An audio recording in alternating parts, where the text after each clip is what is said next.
This is the heartbeat of human services, a peek into the inspiring stories of our community and all things DHS. Join us. Hi, everybody. I'm your host, Janice Slagle, for the podcast, The Heartbeat of Human Services. And May is Foster Care Awareness Month. And so today we're talking to some amazing people. Today we have 3 guests on our show. We have Jacob and Natalie Fragoso. Welcome. Thank you. Thank you for having us. So glad you're here. And they are foster parents, and we'll get a little more into their story. And then we also have Leía Hazlip from the Kern County Probation Department. Welcome. Thank you. Thank you guys for being here. So it's so cool to hear. I heard just a little bit about your story, that you, Natalie, and Jacob are on staff at Delano High School. Is that right? Or Robert F. Kennedy High School. Okay. That is a high school in Delano. Yes. So there's more than one high school in Delano. Got 3, you. correct. 3. Okay. So Robert F. Kennedy. And you, Natalie, are a cheerleading coach. And what are the many roles you play there? I've heard. Yes. I'm a cheerleading advisor, and then I'm also a counselor. Okay. School counselor. Yes. And then I usually help out with all the activities and events that go on our campus. So you're busy. You're a busy lady. Yes. Yeah. And then your husband, Jacob, tell us what you do there. I'm an assistant varsity football coach. I'm the head baseball coach, and I'm a special ed teacher. Oh, wow. Okay. And what are you guys called? The JFK, what is your... We are the RFK Thunderbirds. RFK Thunderbirds. Okay. Correct. Very cool. So in your, as you work there, you meet students, you get to know them, right? And there was one particular student, Natalie, I guess, that you met and befriended, right? Can you tell us just a little bit about that? How you met? Yes. So Gamiaz, who is now our son, I met him as an incoming freshman, because I'm a school counselor there, and he was a freshman at the time, and I was the freshman counselor, and we move along with our class. So when they become sophomores, we move with them. So this year he's a senior, and I happen to be his senior counselor and his mom. We met through there at school, and I had heard about him because it's a small community. He's very athletic. He had gone through a few trials and tribulations, like in his home, but very brief. I got to learn more about that from him as the years went on, and he got comfortable with building a relationship with me. Then his junior year is when he started to come more often, do more visits into my room, unannounced, never anything, no appointment or no setup. It was kind of like a pop in and how's your day? How's my day? And it would just be a casual conversation. And then it would turn into, oh, so this happened today or yesterday at my house or this past weekend, because he would ask, oh, how was your weekend? I felt like that was kind of an open opportunity for me to also ask, how was his weekend?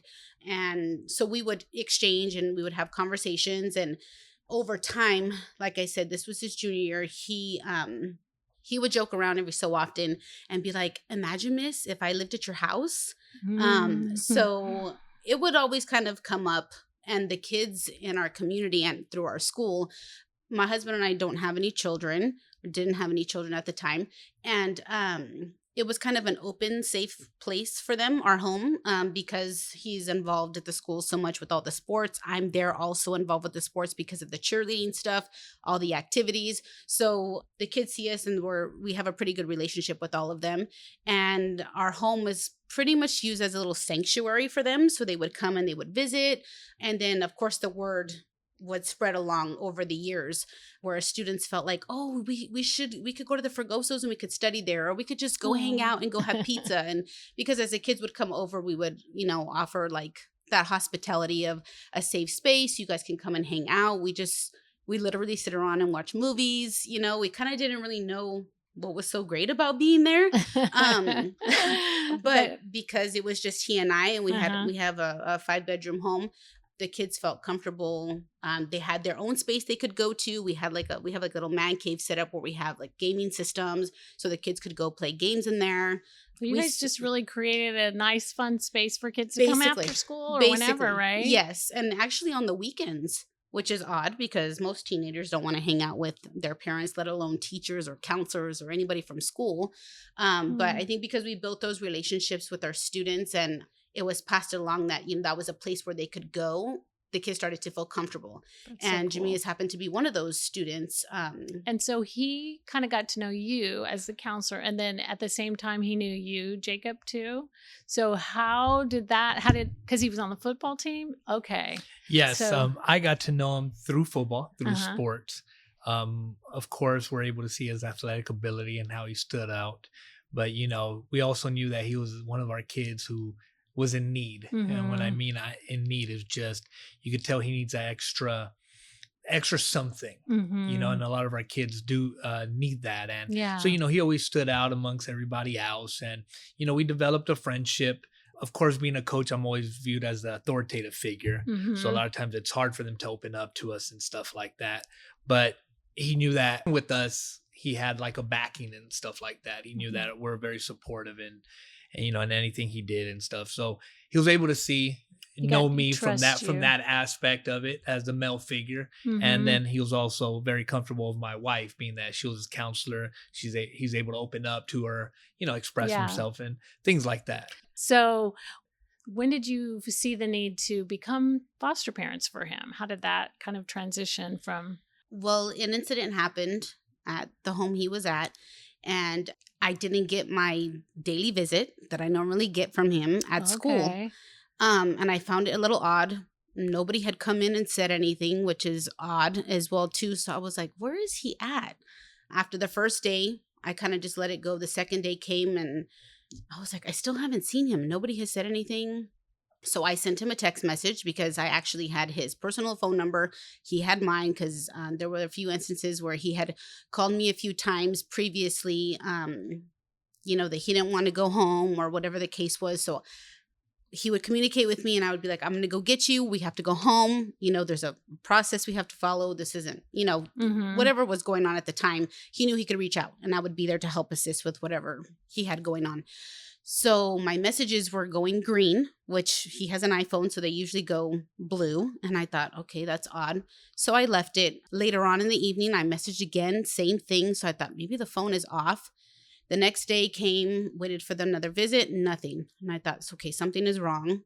So I called again, nothing. So then I contacted the dad that he was with at the time. I called both phones, no answer. Then I contacted the mom. And she had answered, and I had asked her, I'm a little concerned. I haven't seen Gamiaz here. Is everything okay? Is he sick? The attendance, nothing was cleared. I didn't know what was going on. And then that's when she had shared with me that he had been detained into juvenile hall. And that's how Leía got involved, or probation officer. Do they call you Officer Hazlip or? They all call me Miss Hazlip. Okay. So that's how you got involved. And yes. Then, tell us the next steps here. What happened next? So I'm a placement probation officer. So when it came to light that he was possibly coming to placement and possibly being removed from the home, I was tentatively assigned his case while it went through the court process. And while he was in youth detention center, he reached out to me and let me know that he had some possible families who he would want to go live with in the Delano area, which we don't have a lot of resources out there. So, but almost before I could even reach out, I already had gotten a phone call from Miss Fragoso. So you knew to call. How did you know to do that? You are one of those people that just goes for it, aren't you? I could tell. I love that. She's just like, I'm going to do this. Actually, I called about 5-6 different people. I didn't know where to start. I called the Department of Human Services, I think it was the Dream Center downtown. Okay. The only reason why I knew to call there was because I had visited, we had taken our past foster students there to visit the location to see what they offered, all the programs and assistance that they offered through there. And that was the only thing I could think of. So I had called there. They put me in contact with someone else who I guess there's a person who the day of officer. They put you in contact with the officer of the day with the placement unit. Okay. Yes. Yeah. I told her the situation I was in. I said, I don't know how much information you can give me because I'm on no emergency contact. I have no idea where to start, but I'm interested in possibly fostering. Where do I go? Who do I talk to? She took my information, was very helpful, gave me names of the different people from the human services. They had let me know I was going to have to do some orientation courses, some BC classes. They kind of gave me a breakdown of all of the requirements that were going to happen. I said, okay, I'll get on that. How long is this going to take? And they said, it could possibly take probably about like 6 months. And I was like, oh my gosh, like, oh no, is there anything else, so every day I was in contact with someone different. I think somebody was on vacation during a certain time. So then I was kind of on hold till that person came back. And then it wasn't until Lindsay Andreas, who I believe was is it district attorney? She's his public defender. Public defender. Oh, okay. She actually reached out to me and called me. And then that's what really got the ball rolling. She had asked Gamiaz to give her some information on somebody who he felt she could call to get more information from. And they also asked the dad as well for a reference, I believe, just to kind of talk about his character. Mm-hmm. And the dad also had said my name as well. So they both had given her my information. During the court process, we always ask them, is there someone else? If we do have to remove them from the home, is there someone else, a family member, a friend that you believe could be temporary housing for them? Yeah. And so they were identified through that. And then I was given their information. So anytime a kid's removed, same as the Department of Human Services, we do what's called a child and family team meeting. We do that prior to them finishing the court process. And Miss Andreas forwarded me their name. And so I invited them to attend the child and family team meeting. All right. And so Leía was telling me that you were on it, like right from the beginning. We can do emergency placements before everything's approved. And so you got your fingerprinting done and your, a background check kind of done quickly. So that when someone's motivated like that, it can happen quicker, right, Leía?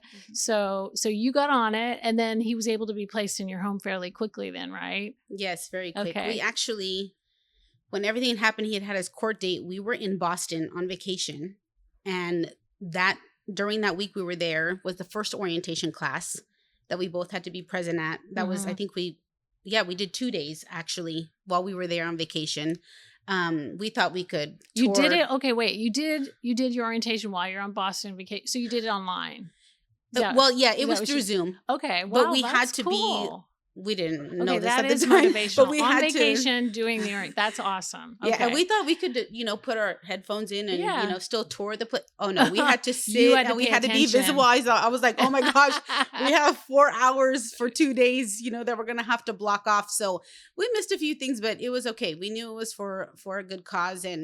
And as soon as I came back, I had actually asked the day of the court hearing if I could be placed on the visitation because I didn't have, and if I could be the emergency contact, because the family members at the time were not answering calls and they hadn't done any visits. But we had been writing back and forth. So he had wrote me a letter. Actually, I think I wrote him first because Miss Andreas gave me the address for me to write, and then he would write back and forth. So we were exchanging letters the whole time, and that's how we kind of made it official because he had officially asked me in the letter. I know I joked about it before, but would you be willing to take me if my family doesn't want me back? And so I was like, sure. Without really, I think, did you ask Jacob when he saw, or did you just go, sure? I didn't at first. And then I was like, this is kind of important. I think I should probably consult my husband with this. But I'm pretty lucky that usually whatever I decide, he's really supportive with. Always supportive right. with. Smart man. Smart man. So, but in his heart, he did know Gamiaz, right? Yes. And so that was kind of, that really helped, didn't it? He knew it was going to be a package deal, Yeah.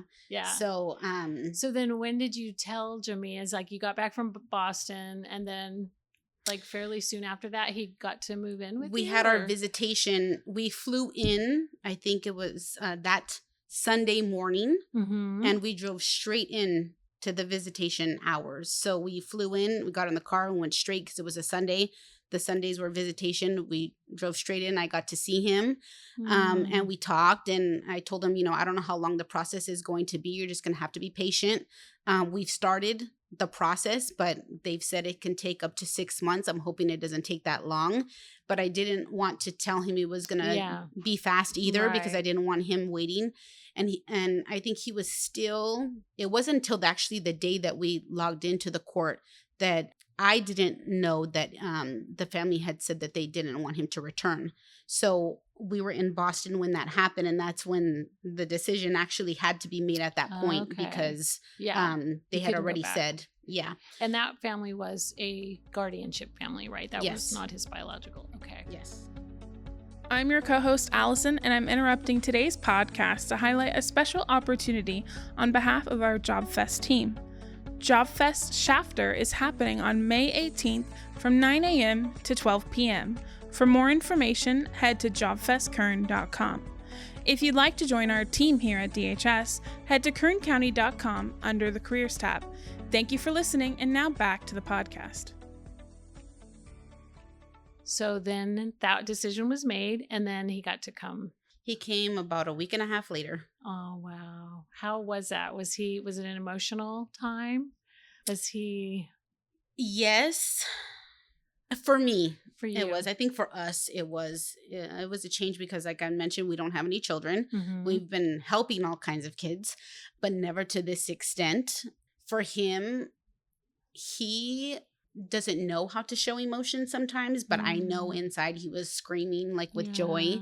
He did say he appreciated, because I'm also that person that I love to, like, any excuse to redecorate or anything. I'm on top of it. So I went and I painted the room, and I got him like decorations, and I put his, I collected his trophies and plaques over the years, and I hung them up on the wall.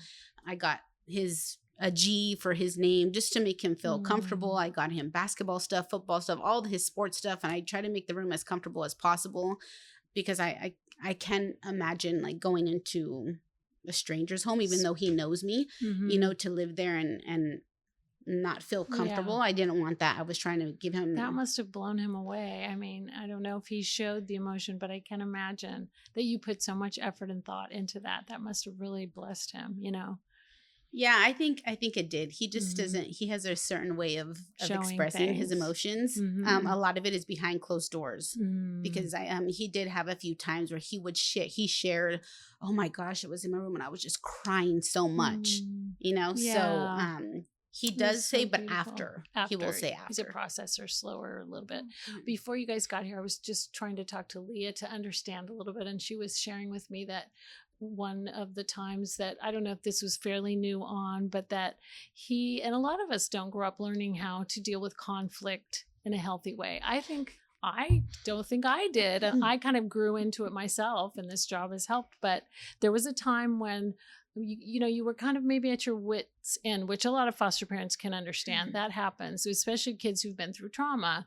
So Leah did share that she and her team came over and kind of talked you through some things. Or do you guys want to talk about that a little bit? Because I think it's important for people to know it isn't easy, and sometimes we hit walls, and but we work them through, and that's the key here, is that you worked it through. Yes. Right. So yes, I'm a big talker. I can't hold things in. If you can't tell. It's really hard for me to either hold things in or just kind of, we'll address it later. I'm kind of like a here right now. Let's get it done. Let's talk about this. Let's get out of the way. And it's worked with my husband and I, which that was an adjustment too, because he wasn't that way either. He was kind of like bottle it up, and when it's necessary, I'll speak about it kind of deal. And I couldn't understand it because I can't do that, but I needed to learn that. And so the same thing with Gamiaz, it was the same. Every time there was a conflict in the past, it seemed like it was kind of like chaos, or he felt attacked. And so when we were trying to resolve, it was we took the approach of, hey, this happened today, we're going to sit down, we're going to talk about it. And it was like, no, no, we're not talking about it. We're going to leave it alone. And then we'll his maybe approach. touch on it. So yes. he would just say, I can't deal with this. And he just would avoid. Okay. Like he wouldn't at one point, he didn't even want to come home. I mean, it didn't last very long, but he didn't want to come home, It's scary. because he didn't know it was going to be our first, our first conflict that we were going to have. Right. Yeah.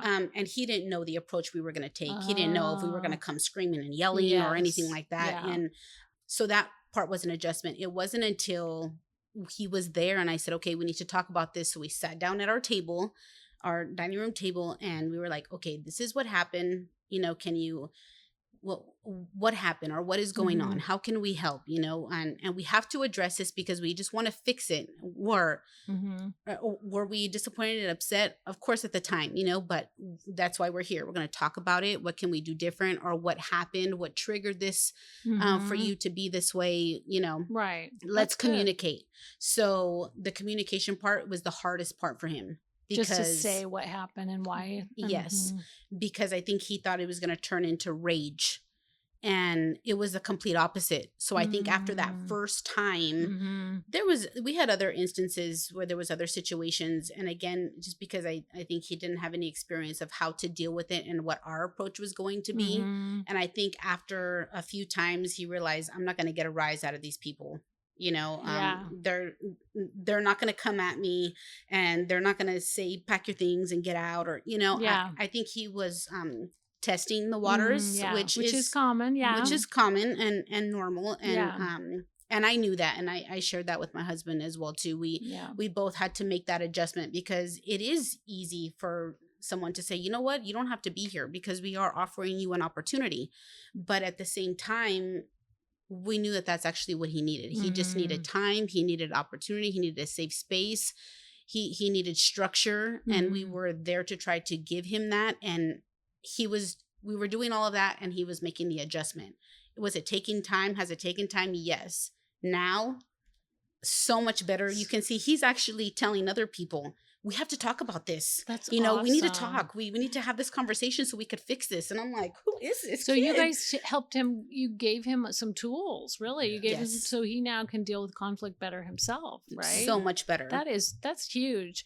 And Leah was sharing, that along the way, there's like a process of, let's make this compromise. If you can't do this right now, here's what we'll do. So like approaching it like that, right, Leah? Yeah. Whenever about 2 months after about 6 weeks, 2 months after he was placed, my partner and I were out in the field, and we went over to do a face-to-face. Just to check how things were going and everything like that. And we walked into Gamiaz locked in his bedroom because he did not want to deal with the conflict. And it wasn't a matter of either, there was no yelling or screaming, but it was just, he wanted to ignore the situation, and they didn't want to live in conflict in their home. And so we had to work through just trying to come up with a compromise so that both of them would be happy. And very cool. Since then, it's been very successful. And that's awesome. Miss Fregosa always jokes about the fact that I seem to call her or text her whenever something has happened. She was dead on. Something would happen the night before, and she was calling the next day saying, hey, we're going to do our monthly visit. And I'm like, how did she know? I'm like, we need you right now. Yes. So cool. Because I also, brain I didn't want to bother anytime there was some sort of an issue, because I felt like that was something as parents we needed to work through.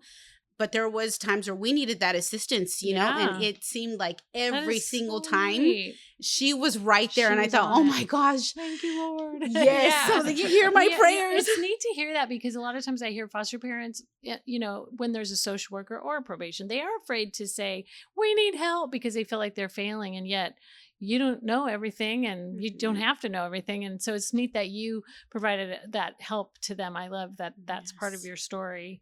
And so I just want to, the next part of it, I don't know much about his football prowess or whatever, but he's pretty talented guy, we're hearing, right? Jacob, talk about that a little bit. Yes, he's a very talented individual. God's blessed him with two things that we always say we can't coach, which is height and speed. Wow. You know, okay. and right now during this year, he was at 6'3", 6'2", 6'3", 205 pounds, and he's probably not done growing, right? Correct. And that was one of the things, having him. Our main thing about this whole adoption is just giving a kid the opportunity to be successful, you know, and unfortunately, because of his previous life and just everything he was going through, he wasn't given that opportunity. Right. When we're talking about football, there's a lot of camps that you could attend, especially that your junior and senior year summer. There's a lot of camps. There's a lot of time for exposure. And, you know, him just walking on the field, he stands out just due to his size. And, you know, he wasn't given that opportunity, you know, and that's one thing that for me on the sports side was, man, you know, there's nothing worse in sports than wasted talent. Yeah. You know, there's a lot of us that, including myself, that could sit here and be like, I would have, could have, should have, but fill in the blank. Yeah. And, you know, I didn't want him to have that same thing. I didn't want him for other adults to be the reason why he wasn't able to be successful. And, you know, luckily God blessed him. God blessed us enough to get him. And, you know, he was able to show out on the football field. Was it a challenge? Yes. Because now I understand when they say it's hard to coach your own son. It is. You know, it's easy when you're on this side to just say, man, just talk to him like any other player. You know, on the field, there's no mommy or daddy. But the thing is that carries on at home. And, you know, because of what he's been through, a lot of times home is his sanctuary. Right. Like it's our sanctuary. Yeah, you want to go absolutely home should be. and you want to just leave everything at the door. This is where, you know, we're able to just be comfortable and just live our life. And, you know, I wanted to provide that for him. So it was difficult because on the football field, you want to yell at him. Yeah. You know, I know you can do it. Lose your testimony out there, but, you know, you want to yell at him. And then, you know, it's hard to transition that at home. It's hard to distinguish that. Yeah, so it was a little bit of challenge. It was a challenge, but we understood each other. That's good. We understood, like, if I give you that look, it's a relax, you know, right now is not the time, you know, but I'm not going to put you on blast in front of people, because then you never want to put a kid in that situation where you're embarrassing them in public. Right, absolutely. So, you know, it was difficult. It was a challenge, let's just say, but luckily enough, he was able to be successful. Here in Kern County, we're able to win league, the SSL, which was big for us. But then we're also able to make a run in playoffs, and we're able to win what's called our Valley Championship, our Central Section Championship. Very cool. Congratulations. So thank you. We're able to do that. We made it to the state finals where we lost, unfortunately, but you know, he was able to be successful and be able to, as we say in the sports world, put things on film for others to see. Right. Luckily enough, and it's all been a blessing, we're able to get his film out there, and people saw him. People took interest. We saw small D3 schools, D2 schools in Iowa, in the Midwest. But luckily, and shout out to his wonderful counselor, on the academic front, he was able to get, after everything that he's been through, he was able to get accepted to Fresno State, Chico State, CSUB, Sacramento State. And when we found that out, we're very excited for him, because, I mean, to be able to go straight to a state school after everything that he's been through is huge. It's huge to be able to have that GPA test scores and everything else. And then aside from that, you have his athletic ability. So once he got accepted to these schools, we actually called their coaches and we said, hey, we have this individual, just check out his film.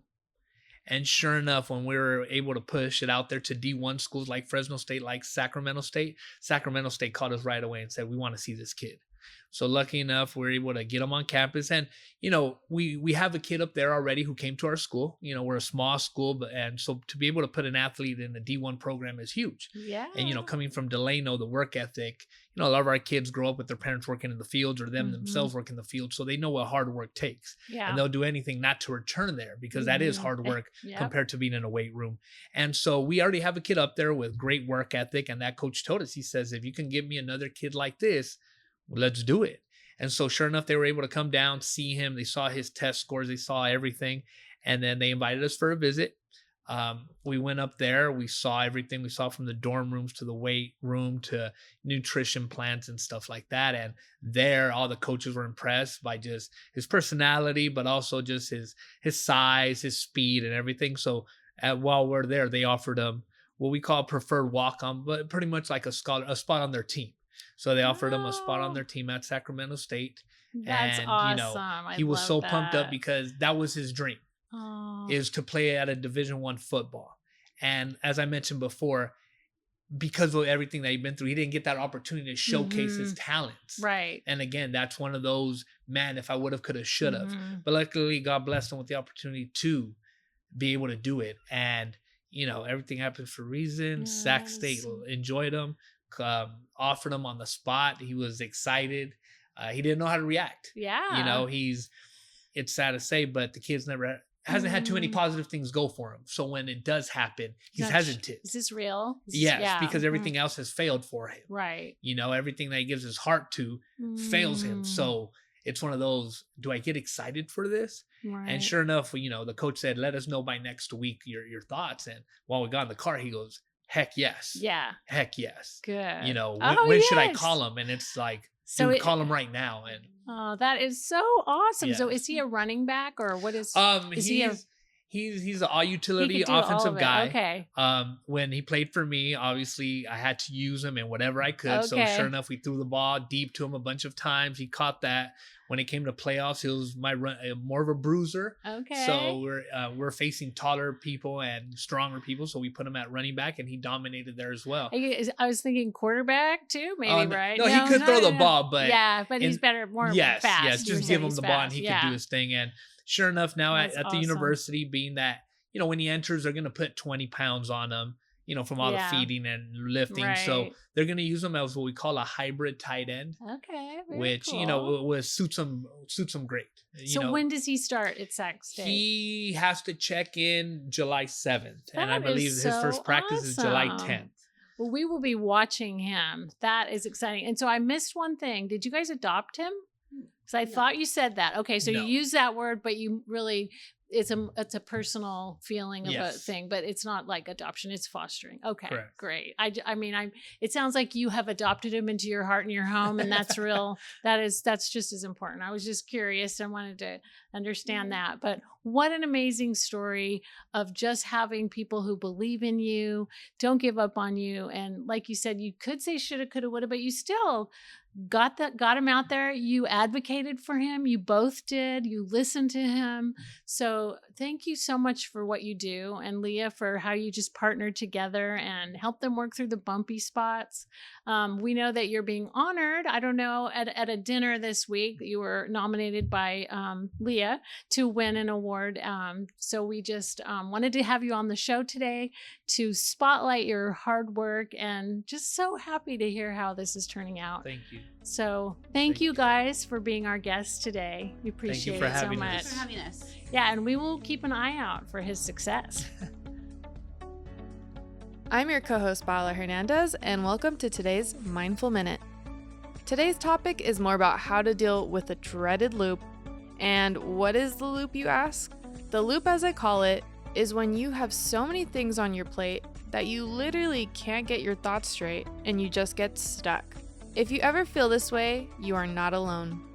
Experts say when you feel your mind looping around itself like this, it's important to give yourself a discrete task, such as organizing your shoes or doing a word puzzle. If you give your brain a task to focus on, you'll feel calmer and be better able to deal with what's actually stressing you out. What stress relief activity will you choose? This has been your Mindful Minute. Thank you for joining us for the Heartbeat of Human Services podcast today. We hope you'll join us next time.